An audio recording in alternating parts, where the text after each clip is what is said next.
연속 설교 55번째 요한복음 11장 55절에서 12장 11절까지 말씀을 오늘 읽고 설교하도록 하겠습니다.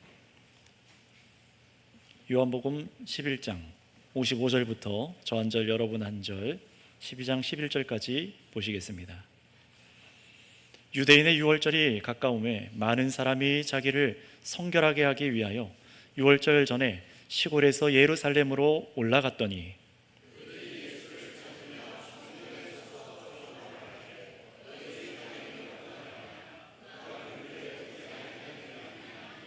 이는 대제사장들과 바리새인들이 누구든지 예수 있는 곳을 알거든 신고하여 잡게 하라 명령하였음이로라.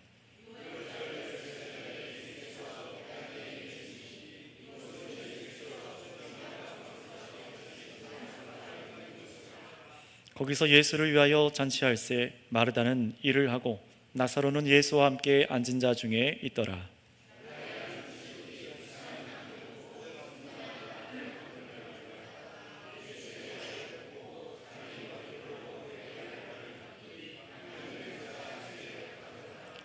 제자 중 하나로서 예수를 잡아줄 가룟 유다가 말하되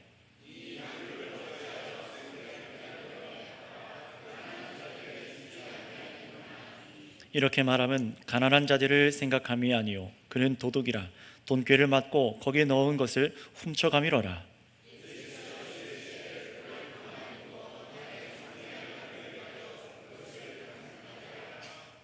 가난한 자들은 항상 너희와 함께 있거니와 나는 항상 있지 아니하리라 하시니라.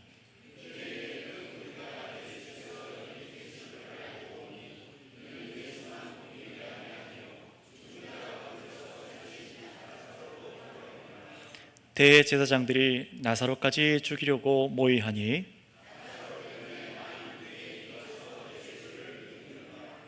아멘. 오늘은 이 본문 말씀을 가지고 왕을 경배하는 삶이라는 제목으로 설교하겠습니다. 하나님께서는 예수님이 죽으셨던 그 해의 대제사장, 우리가 지난 시간에 보았던 이 가야바라는 사람의 말을 사용하셔서 하나님의 계획을 천명하여 주셨습니다. 하늘의 뜻이 무엇인지를 말씀해 주셨다는 것이죠. 곧 하나님께서 세상을 향해 이루실 계획이 무엇인지를 당시의 대제사장이었던 이 공적인 직책을 가진 자의 입을 통해서 알리셨습니다. 물론 그 해에 대제사장 가야바는 자신이 그가 누리고 있는 종교적인 권리를, 그 권세를 유지하기 위해서 악한 동기로 예수 한 사람을 죽이자 그렇게 말을 했지만 하나님께서는 대제사장으로 어떤 계획을 말씀하셨습니까? 바로 유대 온 민족만이 아니라 세상에 온 땅에 흩어진 하나님의 자녀를 모아서 하나가 되도록 정말 예수 그리스도를 죽게 하겠다, 바로 구원의 계획을, 구원의 복음을 하나님께서 말씀하게 하셨습니다. 바로 이 하나님의 원대한 계획을 따라 예수님께서는 어떻게 하셨을까요? 바로 자신이 죽는 길을 예수님은 택하셨습니다. 그래서 오늘 말씀해 보는 것처럼 유월절 희생양으로 온 민족을 위해 죽으시기 위해서 이제 예루살렘으로 한 걸음 그렇게 들어가시는 거예요. 마치 자신의 양떼를 위해서 자기 목숨을 내어주시러 들어가는 정말 목자장이신 바로 예수님께서 들어가시는 겁니다. 또 어떤 모습입니까? 마치 양이 정말 도축장으로 죽으러 스스로 걸어 들어가는 것과 같은 그 모습을 지금 우리가 성경에서 읽게 되는 거예요. 그래서 실제로 이 날이 언제라고 합니까? 55절에 보신 대로 6월절 절기를 앞두고 이제 걸어 들어가신 겁니다. 6월절이 무슨 날인지 잘 모르는 분들을 위해서 다시 말하자면은 구약시대에 하나님께서 이스라엘 백성을 어디입니까? 이집트에서 이제 구원하신 날이 6월절기죠. 백성들을 포로에서 건져내시는데 하나님께서 이집트의 신들, 그 왕을 꺾어버리시고 건지셨잖아요. 그런데 정말로 독특한 마지막 그 구출을 해내시는 방법이 너무나 독특했는데 그것이 무엇이었습니까? 어린 양을 제물로 희생하는 집은 다 살게 되었고 말을 듣지 않고 어린 양을 희생하지 않는 이집트인들은 그 안에 있는 첫 것들이 사람이든 짐승이든 첫 것들을 다 죽이시는 심판하는 방법으로 이스라엘 백성들을 구원해내셨어요. 그러니 이스라엘 백성들은 양을 희생해서 죽음이 넘어갔다라고 해서 한자로 넘을 유, 넘을 월 해가지고 우리나라 한자말로 무슨 말이에요? 죽음이 넘어갔다라고 해서 유월절이라는 절기를 이렇게 대대로 매년마다 유대인들은 지켰습니다. 그러니 정말 희생의 어린 양 때문에 자신들이 살게 된 날이라고 그렇게 그들은 기억을 하는 것이죠. 그런데 이 유월절은요, 그저 옛날 이스라엘 민족을 이집트에서 구원하신 하나님의 구원의 일로만 그렇게만 의미가 있던 것이 아닙니다. 바로 그 유월절은요, 이 땅에 하나님의 아들로 오신 예수님께서 죽으셔서 온 민족을 구원할 하나님의 구원의 계획을 내다보게 한 사건이 바로 그 옛날의 출애굽 사건이었던 겁니다. 그러니 지금 예수님께서는 이스라엘 백성들이 아주 오래전부터 기념하고 대대로 간직해왔던 유월절 절기가 내다보게 했던 하나님의 구원의 사역의 이정표의 마침표를 찍으시기 위해서 이 유월절이 마지막 7일간의 시간을 시작하시는 거예요. 예수님께서 이제 6일 후면은요, 십자가에 매달려 죽으십니다. 그러니 예수님의 발걸음은 지금 죄인인 저와 여러분들, 우리를 구원하기 위한 역사 속에 얼마나 귀한 발걸음을 내디신 것이, 그것을 우리가 봐야 됩니다. 그래서 유월절 절기를 준비하기 위해 예루살렘으로 모인 사람들이 어떻게 했다고 말합니까? 56절, 57절을 보니까 이들의 관심사가 다 예수님이에요. 사실 이들이 예수님을 관심을 갖고 있는 것은 정말로 온전한 동기 때문은 아니었어요. 예수님께서 얼마 전에 베단이라는 동네에서 어떻게 하셨습니까? 나사로란 사람이 죽었는데 4일 만에 다시 살리셨잖아요.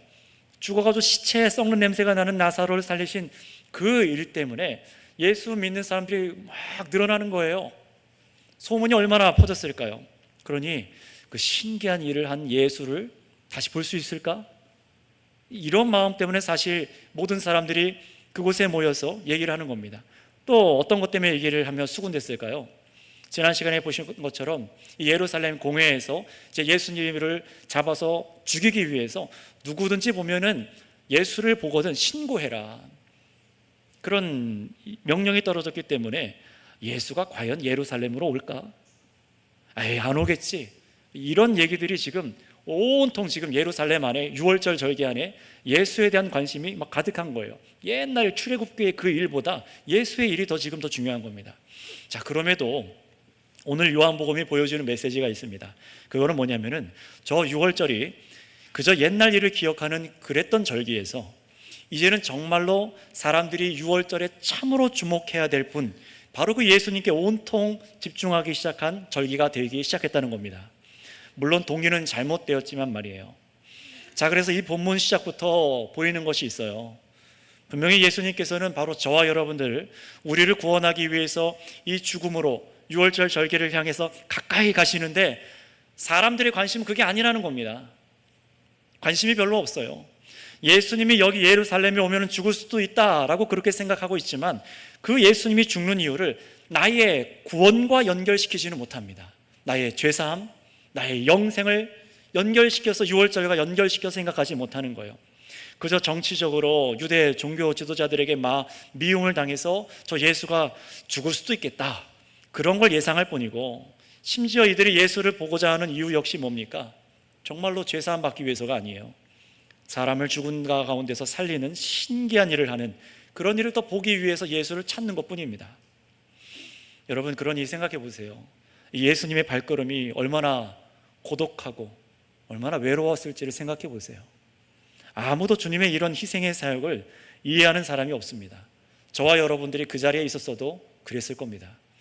그럼에도 예수님은 어떻게 하셨습니까? 그 길을 멈추지 아니하시고 우리 12장 1절에 어떻게 하셨는가? 다 같이 12장 1절을 읽어보도록 할까요? 시작. 유월절 엿새 전에 예수께서 베다니에 이르시니 이곳은 예수께서 죽은 자 가운데서 살리신 나사로가 있는 곳이라. 아멘. 어떻습니까? 유월절 명절에 나타나지 않을 것이다. 나타날까? 안 오겠지. 수배 명령이 떨어졌는데 예상이 다 빗나갔어요. 예수님께서 오셨습니다. 유월절 엿새 전에 예수님께서는 예루살렘에서 불과 3km밖에 떨어지지 않은 베단이라는 그 동네로 다시 제자들과 오신 거예요. 그것도 어디요? 예수님을 죽이고자 결의하게 되었던 그 나사로를 다시 살리신 일의 그 장본인, 바로 그 나사로의 집에 예수님이 가 계신다는 겁니다. 심지어 2절에 보니까 이 몰래 오신 것도 아니에요. 어떻습니까? 예수님이 오시자 나사로를 다시 살린 그 기쁨과 감사 때문에 그 가정이 예수님을 위해서 잔치를 벌이는 거예요. 막 공적으로 막 잔치를 벌이니 누가 봐도 지금 여기에 예수가 있다라고 하는 그런 꼴이 돼버린 겁니다. 마르다는 일을 하면서 음식을 만들었을 것이고, 다시 살림받은 나사로는 이 사람들과 함께 예수님 곁에서 잔치를 즐기고 있어요. 그러니 보세요. 이것만 보면 얼마나 기뻐요. 자기 오빠 나사로가 죽음에서 다시 살아나고, 게다가 예수님이 우리와 함께 있으니 천국 만마를 얻은 것 같은 거잖아요. 얼마나 기뻤겠어요. 평안해 보이는 상황입니다. 자, 그러나 여러분, 여기서 우리가 현실을 직시해 봐야 돼요. 너무나 평안해 보이지만 이 상황이 얼마나 불안한지를 보세요. 마치 전쟁의 승패를 쥐고 있는 이 왕이 죽으면 전쟁이 끝나는 거잖아요. 그런데 그 왕이 무장 해제한 채로 저 적진 한가운데 들어가서 이 잔치를 벌이고 있다고 생각해 보세요. 말이 안 되는 일이잖아요. 바로 예수님이 그러시는 겁니다. 불안하고 긴장되는 상황입니다. 아마 예수님을 따라온 12제자는 더 그렇게 느꼈을 거예요. 전에 처음에 이 나사로를 살리러 가자라고, 베단이라고 가자고 예수님 말씀하셨을 때 자기들이 두려워서 아유, 우리도 죽으러 가자, 이렇게 푸념 섞인 말을 하지 않았습니까? 그런데 이번에는 나사로를 살리고 나서는 아예 예수님을 죽이겠다라고 공회가 아예 못을 받고 수배 명령이 때려졌으니 이 잔치집에 가서 음식을 먹어도 어디로 들어가는지 모른 채로 먹었을 것 같아요. 정말 그렇지 않습니까? 누가 봐도 예수님이 무모한 선택을 한 것처럼 보여요. 그래서 55절부터 예수님이 올까 안 올까 그렇게 말하던 사람들과 별반 다를 것 없이 이 제자들도 예수님께서 이 유월절 어린 양, 희생의 어린 양으로 오셨다는 것을 전혀 성경적으로 생각하지 못하고 있는 그런 상황을 보여주고 있는 겁니다. 그러나 이내 이 예수님을 위한 잔치가 단지 불안한 잔치, 무모한 일이라거나 그저 나사로와 그 가족들, 이웃들만 기뻐할 만한 잔치가 아니라, 이 잔치가 사실은요, 하나님의 구원의 계획을 듣게 될 모든 사람들, 정말로 예수님을 믿게 되는 모든 사람들을 위한 정말로 기쁨의 잔치구나, 정말로 경배해야 될 잔치구나라는 것을 알게 하는 한 사건이 일어나요. 그 사건이 뭘까요? 바로 이 다시 살아난 나사로의 두 번째 여동생 이 마리아가 예수님께 한 일입니다. 이것을 아는 분도 계시지만 또 모르는 분들도 계시죠. 우리 함께 자세하게 3절을 천천히 한번 읽어보겠습니다. 3절입니다. 시작. 마리아는 지극히 비싼 향유 곧 순전한 나드 한 근을 가져다가 예수의 발에 붓고 자기 머리털로 그 발을 닦으니 향유 냄새가 집에 가득하더라. 아멘. 여러분, 이 성경은요, 오늘 말씀은요, 예수님의 목숨이 위태해 보이는 이 불안한 이 잔치 속에서도 이 말씀을 읽는 우리가 진정으로 예수님을 기뻐하고 경배할 수 있기를 원하고 있습니다. 사실 이것은 우리가 어느 순간에나 이런 기쁨을 갖기 원하고 있는 거예요. 언제나 이런 경배를 하기 원하고 계신 거예요. 이게 무슨 말인지 설명해 볼게요. 지금 보면은 이 잔치에서 일하고 함께 먹고 마시면 잔치하고 있는 사람들 중에 단 한 사람만, 이 마리아만이 사람들이 이해할 수 없는 이상한 행동을 하고 주의를 사로잡습니다. 사실 여러분, 그 자리에서 사람들이 예수님만 보기 원했을까요? 야, 저 사람이 살아났대, 저게 나사로래. 관심이 예수님만 아니라 다른 것에도 가 있었겠죠. 그런데 이 여인, 이 마리아가 한 행동은요, 딱 한 곳을 바라보게 만듭니다. 바로 예수님의 발이었어요. 값비싼 향유 곧 순전한 나드 한 근을 가져다가 엎드리더니 이 예수님의 발에 붓기 시작하는 거예요. 전부를 부은 겁니다. 요한복음만이 이 향유의 양과 값을 정확히 밝히는데요, 오늘날 단위로 환산하면 327g입니다. 양이 적게 느껴질지 모르지만 사실 그 비싼 향유는요, 그것을 얻으려면 나중에 이 가룟 유다가 얘기하는 것처럼 여러분들의 노동자들의 1년치 연봉의 값이에요. 꽤 값이 나가는 값비싼 거잖아요. 값비싼 향유라는 겁니다. 보통은 이런 이 값비싼 향유는요, 유품으로 물려받거나 아니면 평생에 모아서 장례식 때 시신을 위해 사용하기 위해서 갖고 있었던 귀한 것이라는 것을 우리가 고고학적이나 여러 가지 자료를 통해 알아요. 그런데 그 값비싼 향유를 마리아가 어디다가 부었다고요? 예, 발입니다. 예수님 발에다 부어버렸어요. 주위의 사람들이 얼마나 충격이었겠습니까? 일반적이지 않았던 거예요. 왜냐하면 물로 사람 발을 닦았던 것은 있지만 기름을, 그것도 가장 귀한 것을 발에다 부어요? 그것도 다 갖다 부었습니다. 게다가 엎드려서 이 여자가 하는 행동이 더 충격입니다.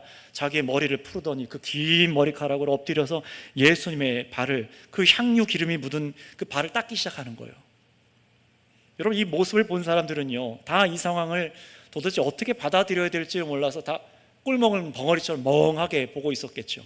왜냐하면 이 발을 닦을 만한 그런 기름도 아니었고, 여인이 머리를 풀어서 자신의 머리털로 누구의 발을 닦는다는 것은 굉장히 수치스러운 일이었기 때문에 그렇습니다. 고린도서에 보면은 여인의 긴 머리카락은 그 여인의 영광이라고 하는 그런 의미를 갖기도 한다라고 말합니다. 그러니 더더욱 이 일이 이상해 보이는 거예요. 하지만 여러분, 이런 헌신, 이런 경배, 바로 이 앞에서, 너무나 이상해 보이는 이 일 앞에서 저와 여러분들에게 성경은 아주 다른 시선을 우리에게 요구합니다. 우리에게 다른 렌즈를 끼라고 지금 그 렌즈를 장착해 주고 있는 거예요. 사실 여러분, 귀한 손님이 오면은 그 집의 종이 손님의 발을 물로 닦아내고 자기가 둘렀던 수건으로 물기에 발을 다 닦습니다. 종으로서 섬기는 거예요. 여기까지 와주셔서 감사합니다, 그런 거죠. 그런데 이 마리아는요, 물 대신 1년 연봉에 해당하는 값비싼 향유 기름을 예수 그리스도의 발에 쏟아 부어서 예수의 발을 닦습니다. 그것도 수건 대신에 자기 머리털로 닦아요. 그럼 마리아가 왜 이렇게 한 걸까요? 상식적으로 보면은 마리아는 자기 오빠를 살린 이 예수님께 너무나 감사해서 존경과 이 감사를 표현한 것일 수도 있지만, 조금 더 생각해 보세요. 남들이 지금 보지 못한 것을 이 여인은 지금 보고 행하는 겁니다. 뭡니까? 분명히 마리아도 예수님이 지금 이 베다니에 오면은, 유대로 오면은 예수님의 목숨이 위태로워질 것을 알고 있습니까? 모릅니까? 알고 있었어요. 그런데 그런 예수님께서 자기 목숨을 아끼지 않고 먼 곳에서 오셔서 자기 죽은 오빠 나사로를 살려주셨을 뿐만 아니라, 이제는 예수님께서 나사로 오빠를 살리신 그 일 때문에 예수님의 목숨이 아주 위태롭게 된 것을 알고 있는 거예요. 마치 이 칼끝이 예수님의 목 앞에까지 와 있는 상황이라는 것을 이 마리아는 알고 있는 겁니다. 다른 사람들도 알잖아요. 그런데 이들이 믿음이 좋은 건지 모르는 건지 그냥 잔치만 하고 있습니다.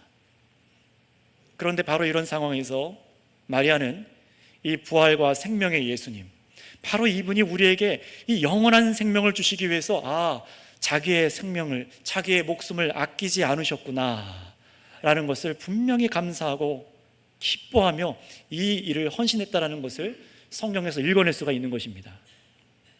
물론 예수님께서 6월절 어린 양으로 온 세상의 민족을 위해 죽을 거라는 그런 사실까지 이 마리아가 내다본 것은 아니겠지만, 분명한 것이 있어요. 그녀가 예수님께서 생명을 살리기 위해서 자기 목숨을 아끼지 않는 분이라는 겁니다. 이것을 너무나도 잘 알고 있었던 거예요. 자, 그런데 여러분, 그거 나도 알지 라고 말하는 여러분, 그러나 중요한 것은 무엇입니까? 머리로만 알고 있고 가슴으로만 감사하다라고 품는 게 아니라 표현한 것이 중요한 겁니다.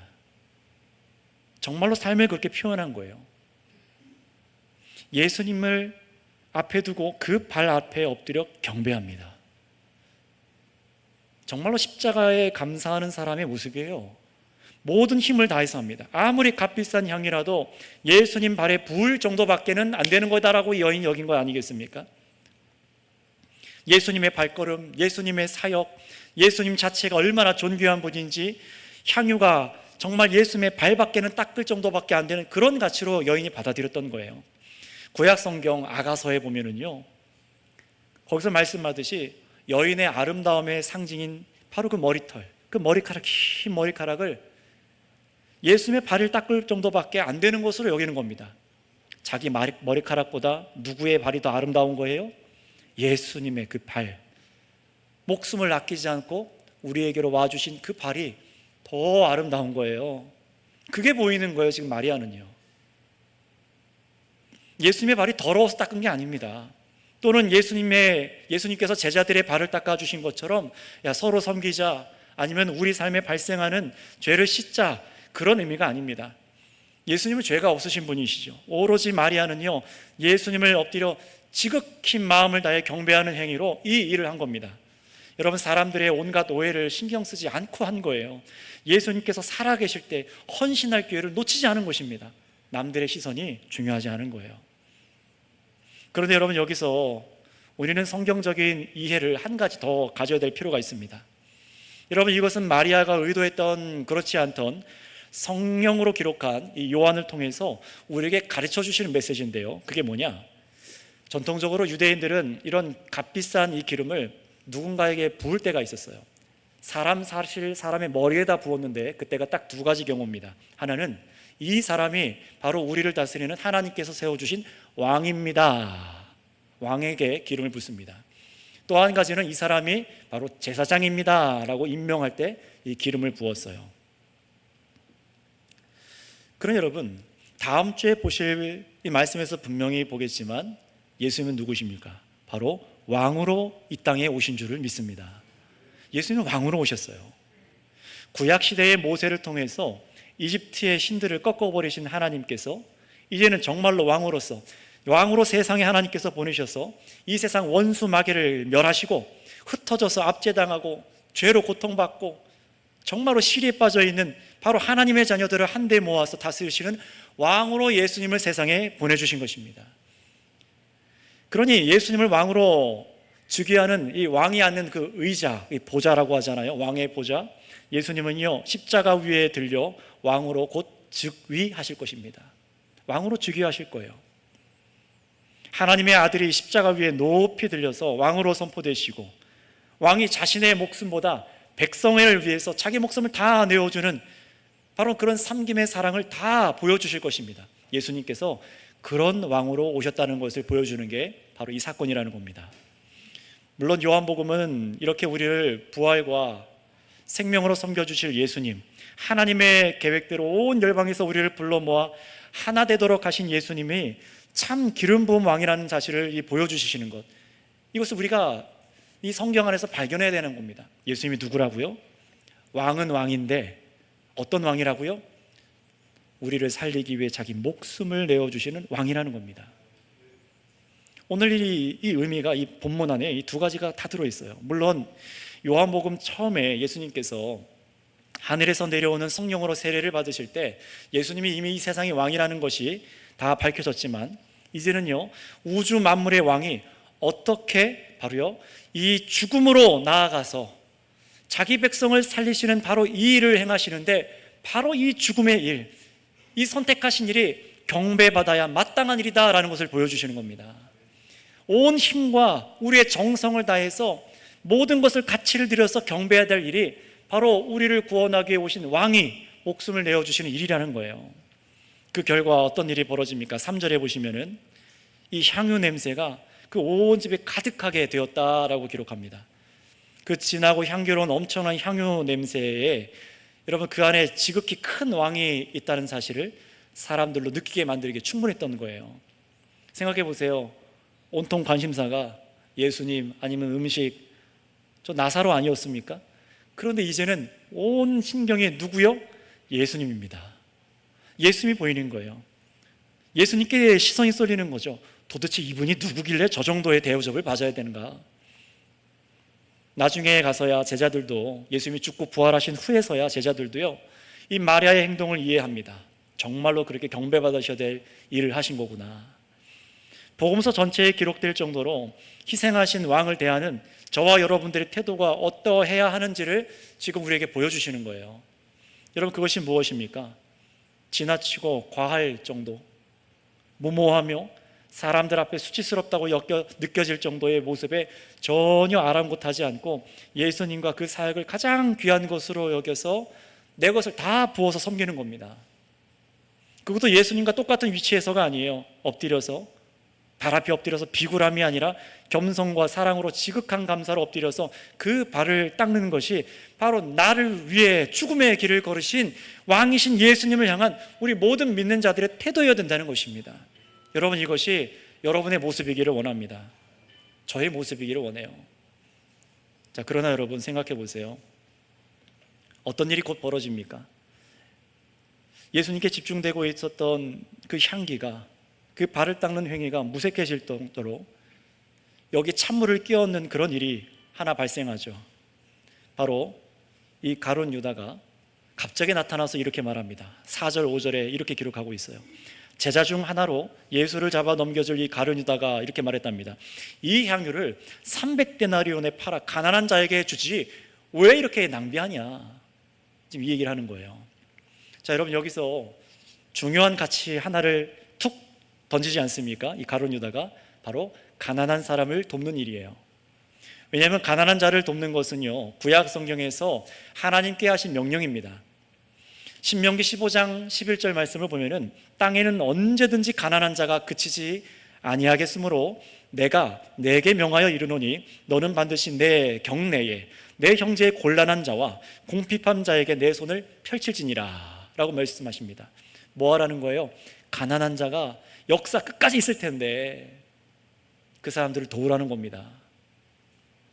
사실 우리도 그렇잖아요. 계속 있잖아요. 우리가 나 자신이 가난한 사람이 될 수도 있고요. 그런 세상에 살고 있잖아요. 그들을 도우라, 이게 하나님의 명령이셨습니다. 따라서 예수님께서도요, 이 제자들도 계속해서 다른 사람들의 후원을 받아서 돈을 모아서 계속해서 했던 일들 중 하나가 이 가난한 자를 구제하는 일이었어요. 나중에 19장에 예수님을 팔아 넘기려 이 가룟 유다가 혼자 일행해서 나갈 때가 있었습니다. 아니, 6월절 절기인데 이 유다가 어디를 혼자 쓱 나가요.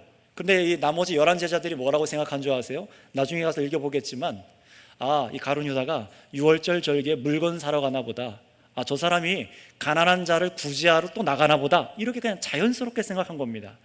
그러니 계속해서 이런 가난한 자를 구제하는 일이 당연했던 거예요. 게다가 이 유다는요, 이 들어오는 돈을 관리하는 이 회계 일을 했던 거죠. 회계를 담당했던 사람이었기 때문에 이 사람이 구제하고 하는 일에 이상이 없었던 거예요. 그러니 유다가 지금 갑자기 끼어들어서 제자들 앞에 나서서 이렇게 마리아를 꾸짖는 말을 한 것은요, 이상한 말이 아닌 것처럼 보이는 겁니다. 다른 제자들도 아마 같은 생각이었던 것 같아요. 아니, 저 값비싼 거를 팔면은 그 돈으로 가난한 사람들을 정말 많이 도울 수 있을 텐데 뭐 몇 방울 부은 것도 아니고 그냥 다 쏟아부어 버렸잖아요. 이걸로 발을 닦는다고? 제자들의 생각을 유다가 대표로 한 것일 수도 있습니다. 그러나 가룟 유다가 이 말을 한 이유는 따로 있었어요. 뭐라고 합니까? 훗날 유다가 예수님을 은 30에 팔아 넘긴 후에서야, 그제서야 나머지 제자들이 알게 된 사실이었는데요, 요한이 뭐라고 기록하고 있는지 우리 다 같이 본문 6절 말씀을 한번 읽어보겠습니다. 6절입니다. 시작. 이렇게 말하면 가난한 자들을 생각함이 아니요 그는 도둑이라 돈꾀를 맞고 거기 넣은 것을 훔쳐감이로라. 아멘. 가난한 자를 돕는 것은 핑계였대요. 도둑이랍니다. 사람들에게서 받은 돈을 얼마씩 헌금하면서 빼내서 자기 지갑에 채워 넣었다는 거예요. 하루 이틀이 아니라는 거죠. 예수님도 이 사실을 이미 알고 계셨지만 유다는요, 그러던 말던 계속 그렇게 해왔다는 겁니다. 물론 이 유다가 어떤 심리인지는 저는 잘 모르겠어요. 예측해 보면은, 아니, 내가 예수님 따라다니면서 이 정도 수고하는데 조금 빼먹어도 당연한 수고비유 아니겠어? 라던가, 아니면 정말로 뻔뻔하게 겉으로는 다 내어주는 예수님의 제자처럼 행동하지만 뒤로는 뒷주머니를 챙기는 악한 사람, 쉽게 자기의 재산을 불려서 편하게 살려고 했을지도 모릅니다. 아니면 이 위험한 예수님과의 동행, 이게 언제 끝날지도 모르는데 훗날을 계산해둬야 되지 않겠어? 마치 예수도 믿고 다른 보험도 들어놓고 그런 것 같은 거예요. 여러분에게 세상 보험을 들지 말라 그런 얘기가 아닙니다. 예수님께만 안전함을 찾아야 되는데 예수님이 가장 나의 구주신데 그걸 믿지 못하고 살아가고 있다는 거예요. 그러니 어떻습니까? 불의의 도구로 정말로 돈을 주인으로 삼고 예수님을 따른 사람의 모습인 거예요. 여러분, 돈을 주인으로 삼고도 예수님과 함께 동행할 수는 있어요. 그러나 그 끝은 다릅니다. 예수님과 함께 못 가요. 불의한 도구로 사용되다 마귀의 일을 하며 멸망으로 걸어 들어가는 사람의 모습이 바로 이 유다의 모습입니다. 그러니 여러분, 이런 사람의 관심이 어디 있어요? 우리의 생명을 구원하려 하시는, 희생하시는 참 왕, 지금 자기와 함께 목숨을 가장 위협받는 분이 우리 예수님인 것을 알면서도 거기에 관심이 없어요. 그러니 믿지도 않으니 예수 곁에 있으나 관심사는 여전히 돈입니다. 여기서 돈이라고 표현했지만 물론 여러 가지 다른 것들을 더 주인으로 삼을 수도 있어요. 그러나 이 가룟 유다는 돈이었어요. 게다가 감쪽같이 주변 자기 형제자매를 할 수 있는 다른 제자들을 속이고 그 재물을 따라가는데 얼마나 용감하게 살았나 몰라요. 얼마나 용감한지 마리아에 대한 예수님의 말씀을 듣기도 전에 자기의 의견부터 꺼내서 판단하고 지금 비판하잖아요. 딱 보자마자 얼마나 돈에 민감한지, 야, 저거 300데나리온 정도 될 건데, 이 계산이 얼마나 빠른지 몰라요. 관심이 다 거기가 있는 거예요. 그런데 이 가룟 유다가 이렇게 말할 수밖에 없는 이유가 무엇이었을까요? 분명히 마귀의 일을 하는 사람이지만 조금 분명하게 말하면 이 가룟 유다에게는요, 마리아와는 다르게 바로 진정한 가치를 알아볼 수 있는 눈이 없었다라는 것입니다. 이게 문제예요. 가치를 보긴 보는데 진정한 가치를 알아볼 수 있는 그런 눈이 없어요. 가장 값지고 귀한 것은 예수님이십니다. 정확히는 부활 생명을 주시기 위해서 자기 목숨을 내어주시려 정말로 이 왕의 걸음, 희생의 왕의 걸음을 하신 그 예수님의 발걸음, 그게 가장 귀한 거잖아요. 근데 그 가치를 모르는 거예요. 반대로 무엇을 더 가치 있게 본 겁니까? 300데나리오나 되는 저 향유, 정확히는 자기 지갑이 두둑히 채워지는 것을, 자기 통장이 채워지는 것을 가장 큰 가치로 여기며 살고 있는 겁니다. 예수님의 가치를 못 알아보는 사람의 모습이에요. 여러분, 이것은 정말로 비극이에요. 사람에게 있어서 가장 큰 비극입니다. 교회 밖에 있는 사람들에게도 가장 값진 예수님을 알아보지 못하니까 비극이지만 다른 사람도 아니고요, 예수님을 3년 가까이 따라다닌 사람이에요. 오늘날로 말하면 교회에서 오래 몸담고 가장 목사와 함께 가까이서, 아니 정말 목사와 같은 일을 하는 사람일 수도 있어요. 그런 일을 한다며 헌신, 봉사하며 열심을 낸 그런 우리 형제자매 공동체 안에 어떤 사람이요? 죽임당하신 예수 그리스도의 그 희생 대신에 내 지갑이 채워지는 것을 가장 가치 있게 여기는 사람이 있다는 게, 그게 비극인 겁니다. 게다가 더 끔찍한 일이 이 유다를 통해 벌어지죠. 유다가 이런 자신의 시커먼 속내를 채우기 위해서 그 구실로 삼고 있는 게 뭐였습니까? 가난한 자를 구제하는 그 선한 일이었습니다. 예수님께 감사의 헌신을 할 것이냐, 아니면 가난한 자를 도울 것이냐, 이걸 마치 충돌하게 만들어 놓은 거예요. 왕을 향한 극진한 경배는 비효율적이고 비난받을 일로 그렇게 만들어 버린 겁니다. 자, 그렇다면 여러분은 어떻게 생각하십니까?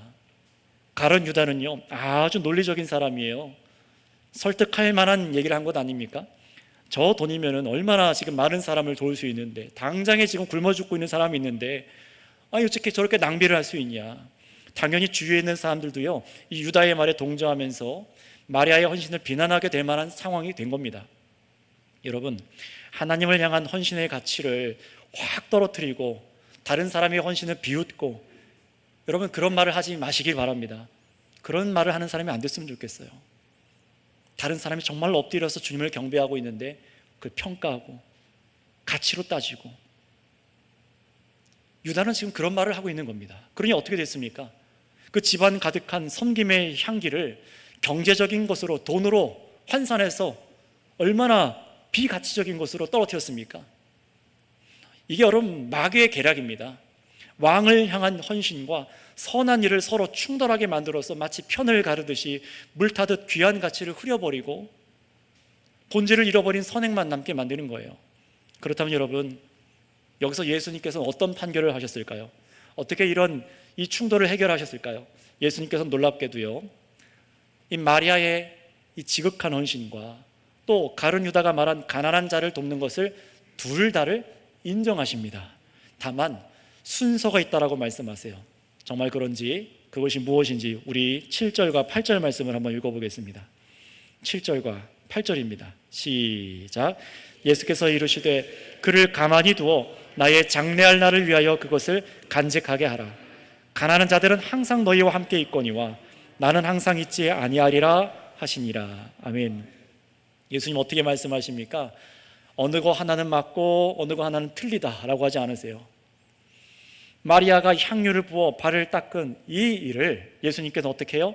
자신의 장차 장래를 위한 준비한 일로 받아들여 주십니다. 왜냐하면 정말로 예수님은 참 왕으로서 자기 백성을 살리기 위해 목숨을 내어주시는 진정한 왕의 역할을 하실 것이기 때문입니다. 백성을 대신해서 죽는 왕으로 말이죠. 그러니 이 경배가 얼마나 합당한 것인지 인정해라. 나의 장래를 위한 것으로 간직하고 받아들여라 라고 하시는 거예요. 그래서 그녀의 행동을 말리지 않고 간직해서 이 예수님의 죽으심이야말로 제가 강조하죠. 이 죽으심이야말로 정말 우리가 경배하고 감사해야 할 일인 것을 분명히 가르쳐 주신 거예요. 그러나 여기서 끝이 아닙니다. 가난한 자를 돕지 말아라, 나를 섬기지 왜 가난한 사람을 돕냐 라고 하지 않으셨어요. 자신이 죽고 떠나갈 텐데 그때도 누구는 있습니까?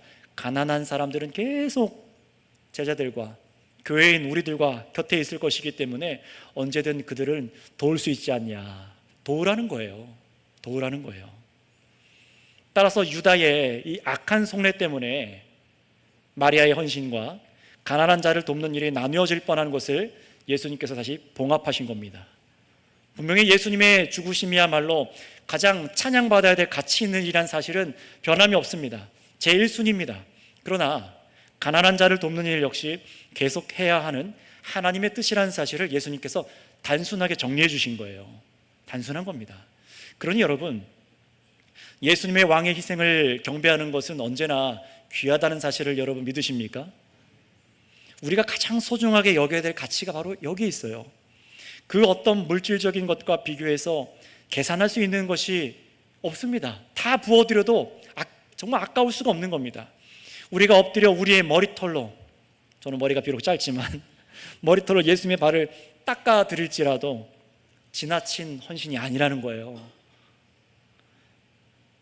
물론 여러분, 우리는 지금 예수님께서 부활 승천하신 후의 삶을 살고 있기 때문에 이 마리아처럼 직접적으로 예수님의 몸에다가 그 발에다가 향유를 부을 수도 없고 그 발을 닦아드릴 수도 없습니다. 우리는요, 대신 어떻게 이 예수님을 섬깁니까? 먼저는 지금 이 예배입니다. 모여드리는 예배를 통해서 정말로 감사의 예배가, 정말로 헌신의 예배가 나타나야 돼요. 여러분, 오늘 이 주일 예배를 위해서 환희하는 마음으로, 감사하는 마음으로 나오셨습니까? 감격하는 마음으로 나와서 앞에서 찬양 인도자가 찬양을 시작할 때 기쁨으로 여러분 입술을 벌려가면서 감격함으로 찬양하셨습니까? 합당합니다, 주님 찬양합니다라는 마음으로 찬양하셨나요? 저도 그런 마음으로 와서 찬양합니다. 사실 아직 제 얼굴이 낫지 않아서 입을 벌릴 때마다, 찬양할 때마다 많이 아파요. 그런데도 기쁨으로 찬양하는 거예요. 저의 아픔, 이 헌신 아무것도 아니니까요. 더 기쁜 거예요. 하나님의 영광을 찬양한 일이 더 기쁜 거예요. 제가 목사님들 설교할 때 저 뒤에 앉아서 조는 거 본 적 있으세요? 단 한 번도 그런 적 없어요. 정말 기뻐하는 마음으로 누구보다 열심히 말씀을 들었어요. 주님을 향한 그 헌신이 여기에서 나타나는 겁니다. 다른 사람을 향해서 제가 친절하지 않는 모습을 보신 적 있습니까? 아마 거의 없을 겁니다. 왜 모든 사람에게 친절하게 하는 겁니까? 그건 단순히 저의 인격이 좋다라고 자랑하려는 게 아니에요. 저는 죄인입니다. 연약한 사람이에요. 제가 다른 사람한테 친절하게 하는 이유도 바로 예수님께 하듯이 하나님께서 다른 사람에게 공급하시는 힘으로 하라 하시는 그 명령 때문에 예수님을 섬기듯 친절하는 겁니다.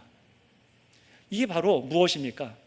이 예배를 정말로 우리 주 하나님께 진정으로 올려드리는 우리의 첫 번째 모습일 뿐만 아니라 이 모습이 바깥의 삶의 모습으로 일치돼야 되잖아요. 그래서 예수님께서 가르쳐 주신 대로, 또 신약 성경이 말씀하신 대로, 로마서 12장 말씀대로 우리가 삶의 산 제사를 드리는 겁니다. 바로 우리는 삶으로 예수님의 발에 엎드려 향유를 부어 그 발을 닦아드리는 헌신을 하는 것입니다. 그런 헌신의 마음이 있어야 된다는 거예요.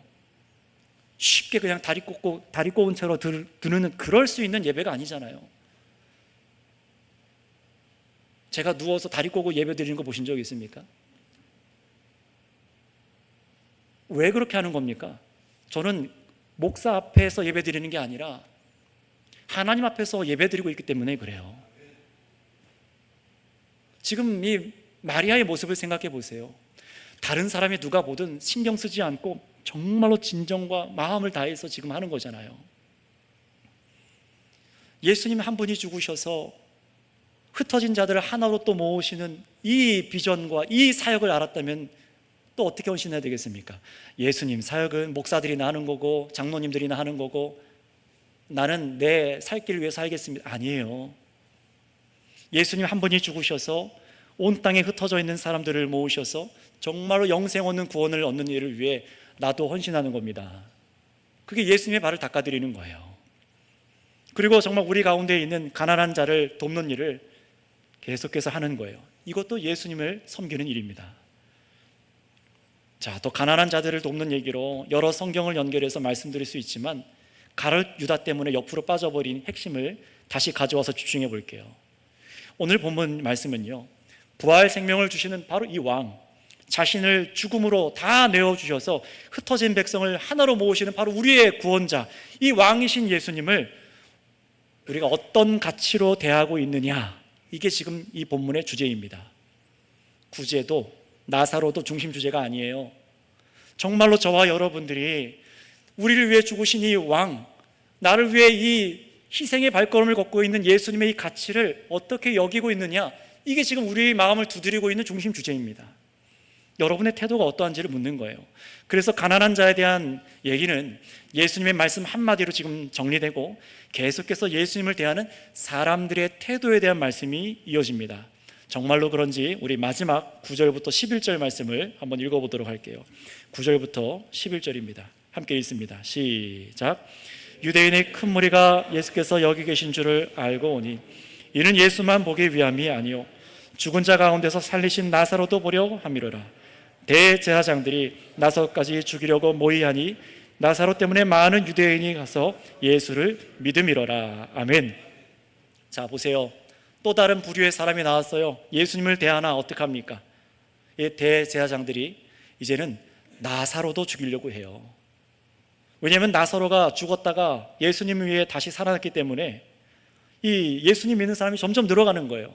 저 나사로가 살아있기 때문에 예수 믿는 사람들이 점점 늘어나는 거예요. 자, 그런데 여기 한번 생각해 보세요. 여러분, 누구 때문에 예수 믿으십니까? 우리 남편 때문에, 우리 아내 때문에, 우리 부모님 때문에, 누가 시켜서, 정에 의해서, 목사 때문에? 아닙니다. 사마리아 여인이 있었던 그 지역의 사람들을 생각해 보세요. 뭐라고 말했습니까? 내가 당신 때문에 예수 앞에 나왔지만 이제 내가 예수를 믿는 이유는 당신의 말 때문이 아니라 바로 예수님의 말씀을 듣고 믿는다라고 말씀했어요. 예수님을 통해서 믿는 거예요. 누구를 죽인다고 누구를 통해서 예수님을 믿고 말고 그게 아니라는 겁니다. 그러니 보세요. 이들은요, 나사로 한 명만 죽이면은 예수 믿는 사람들 안 생길 거다라고 생각했습니다. 그러나 그랬습니까? 아닙니다. 점점 예수 믿는 사람들이 생겨났어요. 예수님 믿는 걸 막을 수가 없는 거예요. 누구 때문이 아니라 예수님이 우리를 위해 희생하셨기 때문에, 왕이신 그분이 희생하셨기 때문에 우리는 예수님을 믿는 것입니다. 그 복음에 사로잡혀서 예수님께 헌신하는 거예요. 그러니 여러분 보세요. 이 종교 지도자들은요, 자기의 탐욕 때문에 나사로를 보면서 뭘 깨닫지를 못한 겁니까?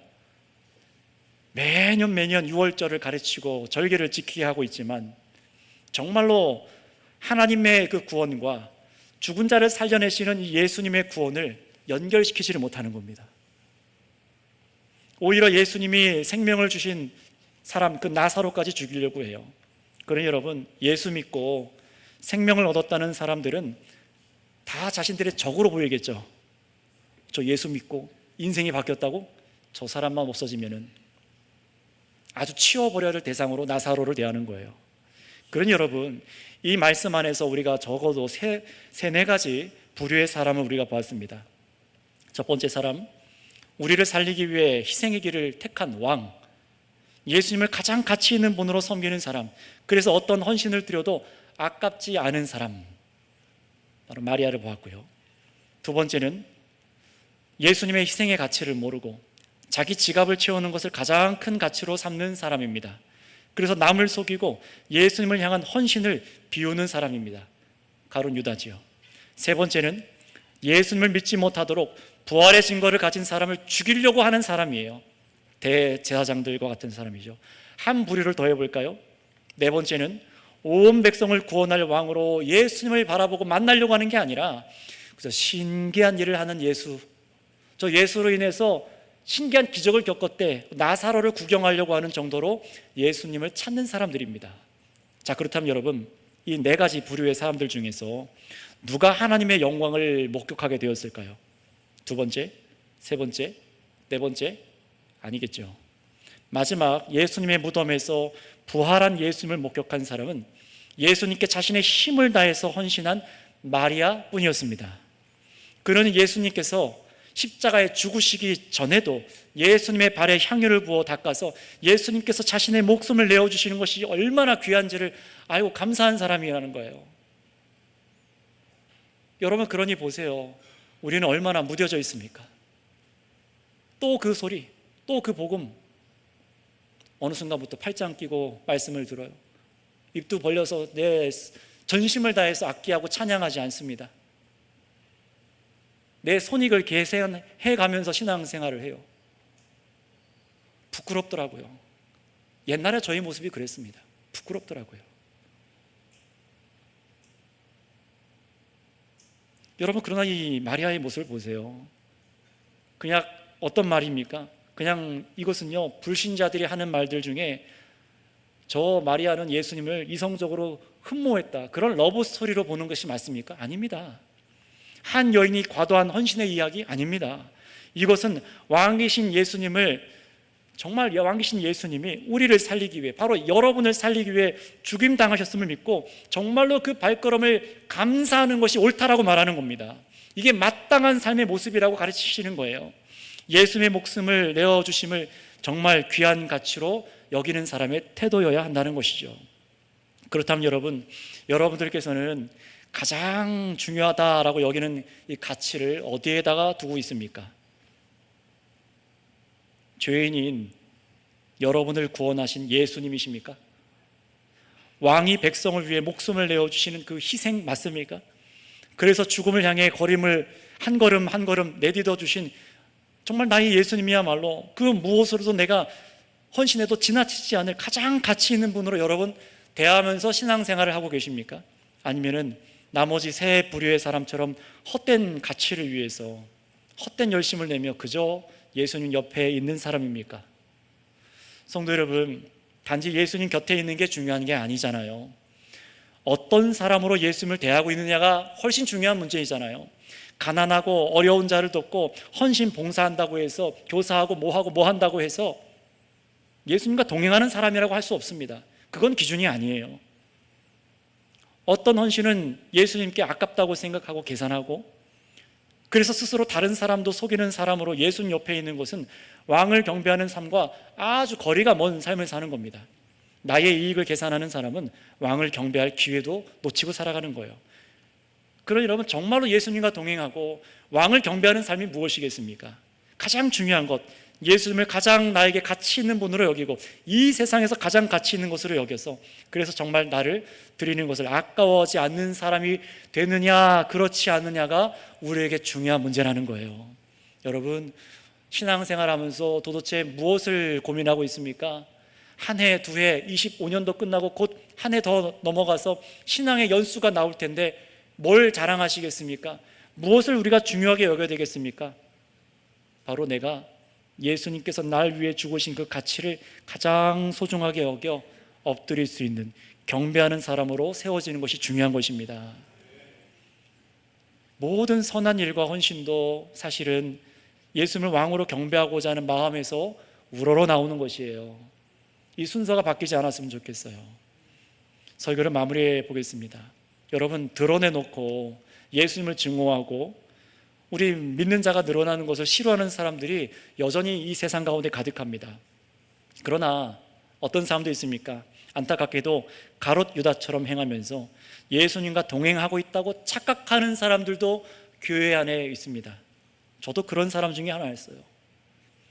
그러니 여러분, 오늘 이 시간 이 말씀 앞에서 지난날, 여러분의 지난날과 지금의 모습을 보세요. 어떻게 경배하고 있습니까? 아니, 경배가 없는 것은 아닙니까? 주님께 엎드려 가장 귀한 헌신을 드리는 것을 마땅하다 여기고 계십니까? 여러분의 이 형제자매들 중에서 열심을 다해서 주를 섬기고 봉사하는 사람들 보면서 혀를 차면서 아유, 왜 저렇게까지 하나 비판하는 분 적은 없습니까?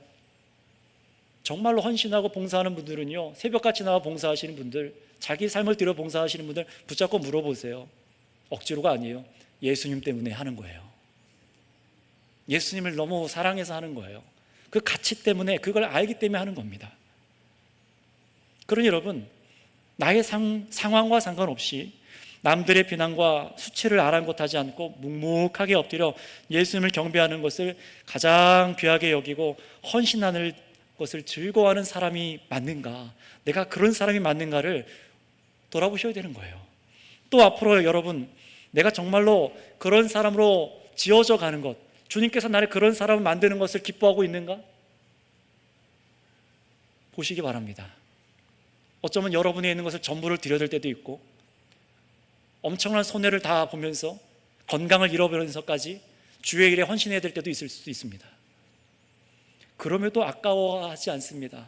그럼에도 아깝지 않습니다 라고 여기는 그런 사람이 되고 싶으십니까? 성경은 그런 사람이 되어야 된대요. 그런 사람이어야만 한답니다.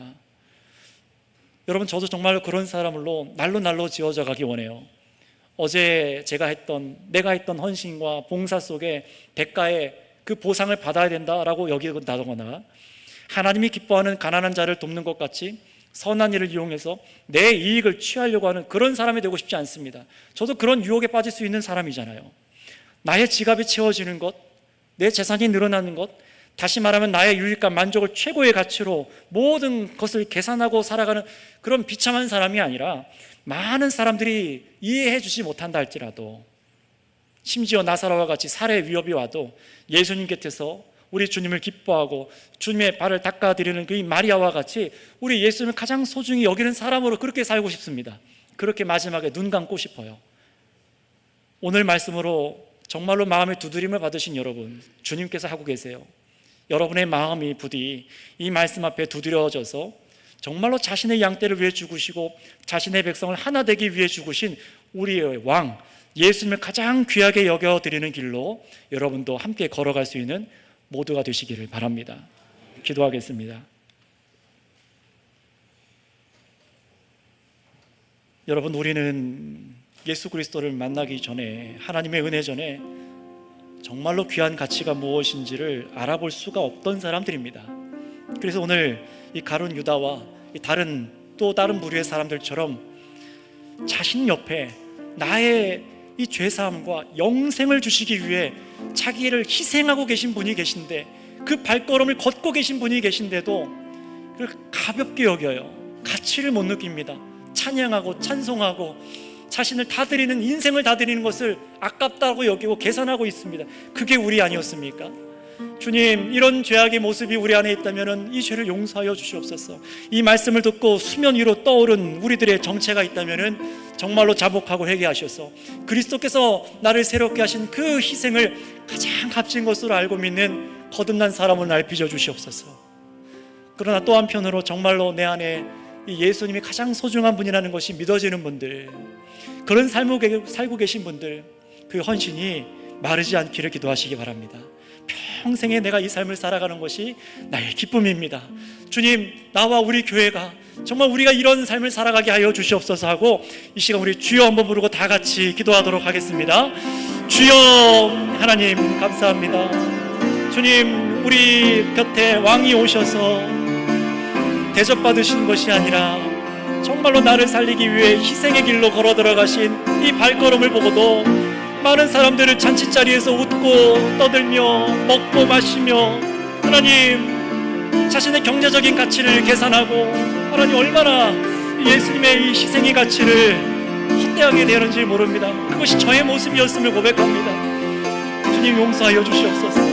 주님 앞에 기쁨으로 예배하지 못하고 주님 앞에 감사로 예배하지 못하고 나의 전심을 들여서 주님 앞에 헌신하지 못하는 하나님 아버지, 그랬던 나의 이 모습들을 용서하여 주셔서 주님, 더욱더 주 앞에 쏟아 부어드릴 수 있는 하나님 저의 삶이 되어지기 원합니다.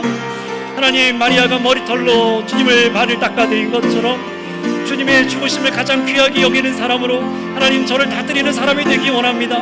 하나님, 저의 연약함과 이 몸의 약함과 하나님 아버지 죽음이 다가온다 할지라도, 하나님 미움당한다 할지라도 우리가 이 길을 걸어가게 하여 주시옵고 전심을 다해 주님을 위해 사랑하는 경배하는 왕을 경배하는 자가 되기 원합니다. 주님, 정말로 이 자리에 선교교회 공동체로 모이게 하여 주시고 이 형제자매들이 같은 마음을 품게 하여 주시옵소서. 세일을 행하여 주시옵소서. 주님, 우리 마음 가운데 세일을 행하여 주셔서 하나님, 나를 위해 죽고 돌아가신 그 예수님의 그 발의 그 귀한 가치를 알게 하여 주시고 그 인생을 가장 즐거워하는 자가 되게 하여 주시옵소서.